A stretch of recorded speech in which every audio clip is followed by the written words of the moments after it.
அஸ்ஸலாமு அலைக்கும் வரஹ்மத்துல்லாஹி வபரகாத்துஹும். ஜகாத் பற்றி பல கேள்விகளுக்கு ஆதாரபூர்வமான பதில்கள்.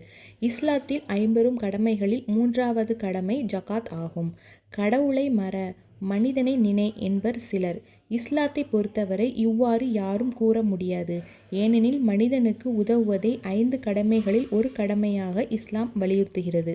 ஃபர்ஸ்ட் ஒன், ஜகாத் கட்டாய கடமை. செகண்ட் ஒன், ஜகாத்தின் இன்மை மறுமை பற்றிய பயன்கள். தேர்ட் ஒன், ஜகாத் வழங்காதோரின் மறுமை நிலை ஆகியவற்றை பற்றி விரிவாக காண இருக்கின்றோம்.